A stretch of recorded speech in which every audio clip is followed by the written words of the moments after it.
Bakit? Alam mo,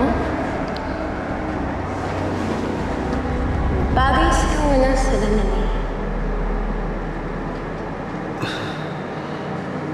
Kaso hindi ako makakita pag wala nito eh.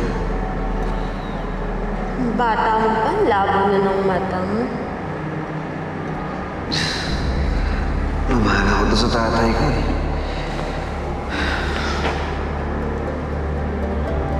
Oh, teka. Sandali. Patingin lang, humarap ka kasi sa akin para makita ko.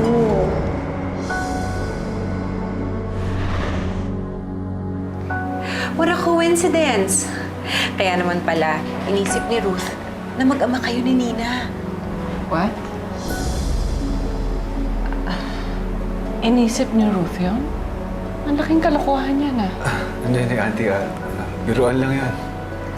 Yeah, Auntie, naglulukuhan lang kami. Well, it's not a good joke. I'm sorry. Me and my big mouth. Kapag napatunayan ko na niloko ko ni Abel, I am telling you, Rodel, kahit matagal na yun, pagbabayaran niya yun.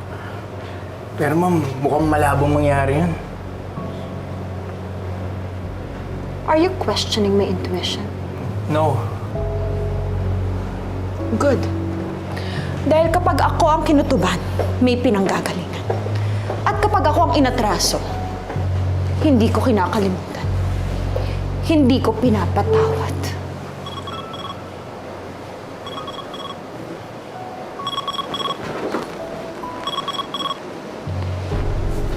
Hello?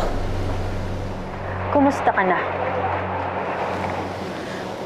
Sino to? Nakalimutan mo na ba ang boses ko? Nakalimutan mo na ba ang batang pinapatay mo? Angel? Oh, bakit parang takang-taka ka? Bakit? May pinapatay ka ba bukod sa amin, Itay? Bakit ka tumawag? Anong gusto mo? Gusto kong makabawi sa'yo. Sa ginawa mo sa akin. Sa ginawa mo sa amin, Itay. Pagbabayaran mo ang lahat ng yun. Shut up! Shut up! Ma'am! Okay ka lang? Sino?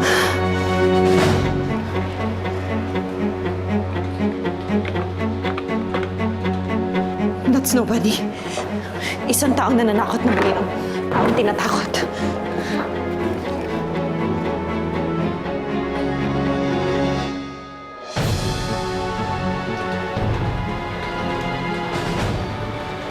Simula pa lang yan, Ruth. Dahil ang angel na nakilala mo ay hindi isang anghel.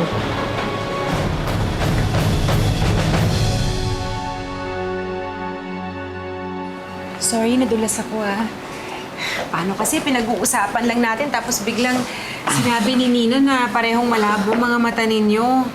Okay lang yan. Pinalus naman ni auntie. Tsaka naniwala naman siya na biro lang.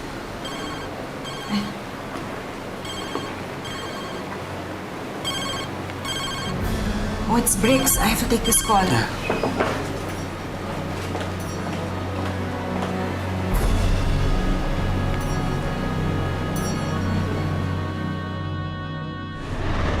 Alam mo, parang wala ng yelo.